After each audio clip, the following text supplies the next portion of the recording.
Two of the most terrifying dolls to ever exist come down to Robert the doll and Annabelle. And first, we'll just start with Robert.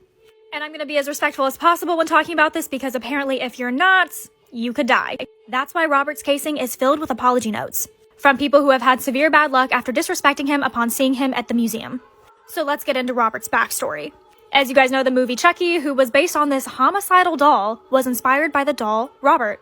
Well, there was this family, the Otto family, and back in the early 1900s, they had a 10-year-old son named Eugene, who was given a doll that was gifted by one of the family's servants. Well, this doll is honestly just very creepy. He is 3 feet in length and dressed up in a sailor's costume, and while this is terrifying now, back in the early 1900s, he was just a normal doll.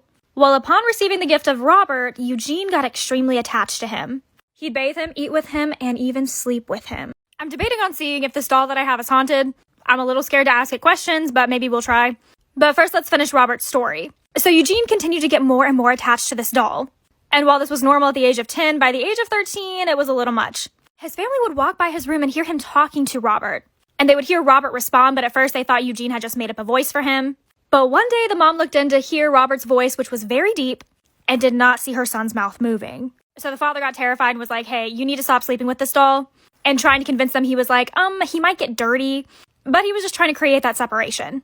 And when this happened, they walked back into his room in the middle of the night because they heard screaming and crying. And they walked in to see furniture thrown and his toys mutilated. As time went on, scratches occurred on the wall, things were broken. And Eugene would always blame Robert for these things. The parents were very worried about his attachment to Robert and also the fact that he was blaming Robert for all his mistakes. Things get worse. Well, Eugene's dad comes up with an amazing idea of what to do with this terrifying doll. He takes him away and places him in the attic where no one can see him. But Robert decides to throw parties up there. He would make noises, and when guests would come over, they would hear screaming at night. Neighbors would even claim that they would see Robert move from the attic window. So he was essentially just terrorizing this family. So why exactly was this happening? Apparently, the mom did not treat her servants very well and even walked in on one of them doing black magic. I mean, who knows if this was true, but apparently she saw this and fired her. And as a parting gift, she ended up giving Robert to their son. Potentially doing voodoo on him? I don't know. But these happenings apparently decreased this family's social status by a lot, which was everything back then. Well, Eugene grew up, moved out of the house, and got married. And the family just kept the house and continued to keep Robert up there. Once Eugene's father passed away, he ended up inheriting the house. So Eugene's family moved back into the house around the 1920s. And Eugene found Robert again.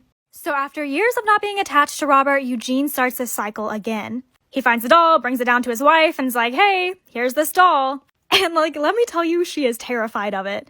She's creeped out. She's like, no. But Eugene essentially introduces Robert as the new member of the family. He brings the doll to work with him. He was a painter, so he would set him up and have him just watch his murals. He took him to dinner and would feed the doll again. And his wife sometimes would hear the giggle of a child and walk by the room to see Robert in there.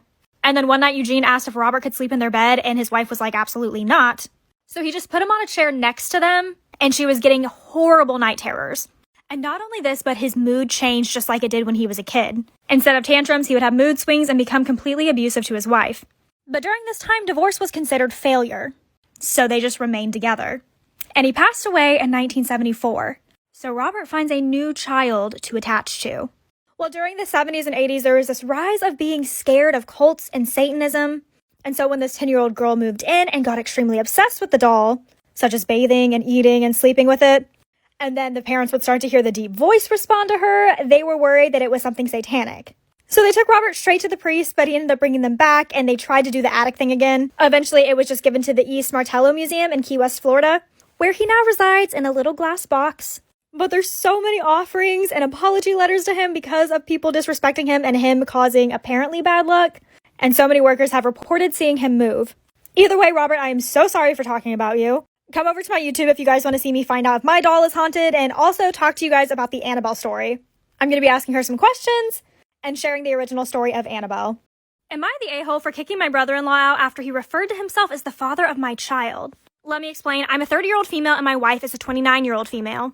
We welcomed our son into the world a year ago, and both of our families are very accepting of us, but my wife's family has this weird obsession with passing on the family genes.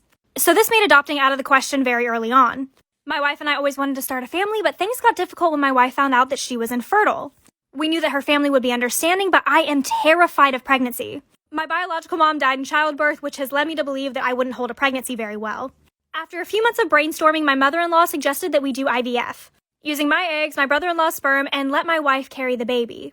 Even though I was skeptical, I gave in because the plan hit all the marks. Her family got to pass on the genes, and my wife and I got to start a family. Plus, I didn't want to carry the baby. We went through extensive counseling and therapy to make sure everyone was on the same page and could handle it, and everything went great. My wife loved being pregnant, aside from the morning sickness, and we were overjoyed to welcome our new baby boy in the winter. But a problem arose when we were preparing for my son's first birthday when my brother-in-law made a comment about how he should get a say in the planning as the child's father. I was shocked, I cringed, and I told him he wasn't. And told him that he was just providing a piece of him, and he looked me in the eye and said, yeah, so he's our child. My wife's jaw dropped, and my mother-in-law wasn't making eye contact. I kicked him out of the house and told him that he couldn't come back until he apologized. But he got angry, which made my wife start to cry. She has always struggled with self-esteem, and this infertility really took a toll on her. For months, I've had to reassure her and tell her what an amazing mom she is. My sister-in-law later that day called me the B word, and I argued that my brother-in-law had no right saying any of that. But she kept yelling, so my wife and I had to cut off contact with her family. Brother-in-law signed away all of his rights and agreed multiple times he's just an uncle. But am I in the wrong for waiting for him to apologize?